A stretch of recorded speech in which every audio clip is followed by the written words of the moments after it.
Hello everyone, সবাই কেমন আছো? আশা করছি ভালো আছো। তো আমিও বেশ ভালোই আছি। তো সকাল সকাল ঘুম থেকে উঠে রেডি হয়ে নিয়েছি, রেডি হয়ে ঠাকুর ঘরে এসেছি। এখন প্রায় 6টা বাজে। তো এখন যাব হচ্ছে আমরা পুজো দিতে। আজকে হচ্ছে মঙ্গলবার, মঙ্গলচণ্ডী তলায় যাব আমরা পুজো দিতে। তো আমি, মা আর মেজজেঠি যাব, তিনজনা পুজো দিতে। তো এখন সমস্ত কিছু মা রেডি করে নিয়েছে। তো আমি স্নান টান করে নিচে চলে এসেছি।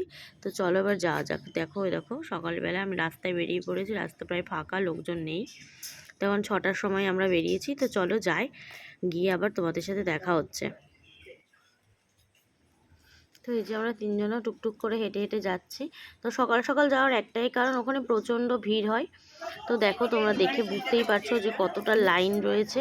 তো প্রচণ্ড লাইন রয়েছে। তো চলো এখন লাইন দিয়ে দাঁড়াই, দাঁড়িয়ে থেকে তারপরে ওখানে বসার জায়গা পাবো, তারপরে আবার পুজো দিতে ঢুকতে পারবো। তো দেখো এখনও লাইন দিয়ে দাঁড়িয়ে রয়েছি আমরা। তো এই দেখো মন্দিরটা তোমাদের একটু দেখাই জুম করে। তো এটা হচ্ছে মা মঙ্গলচণ্ডীর মন্দির। তো চলো লাইনে দাঁড়িয়ে থাকি। এখন দাঁড়িয়ে দাঁড়িয়ে কিন্তু দেখতে পাচ্ছ উপরে পাখা লাগিয়ে দিয়েছে, হাওয়া হচ্ছে, কোনো অসুবিধা হচ্ছিল না মানুষজনের। তো গরমটা সেদিন একটু কমই ছিল। তো দেখো মন্দিরটা কত সুন্দর লাগছে, প্রচণ্ড ভিড় ভেতরে। তো এই দেখো চেয়ারগুলোতে বসা যায়, অতটাও কষ্ট হয় না দাঁড়িয়ে থাকতে, বসতে দেয়। তো দেখো এখন ভেতরে ঢুকে এসেছি। তো দেখো পুজো হচ্ছে এখন মা মঙ্গলচণ্ডীর। এত ফুল দিয়েছে সবাই, মা ফুলে ঢেকেই গেছে, মুখটা ভালো করে দেখাও যাচ্ছে না।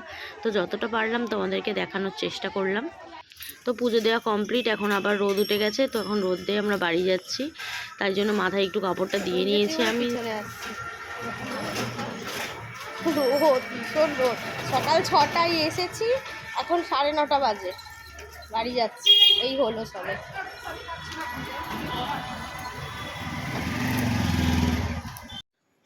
এই মাত্র বাড়ি এলাম পুজো দিয়ে। তো চলো আবার তোমাদের সাথে পরে দেখা হচ্ছে।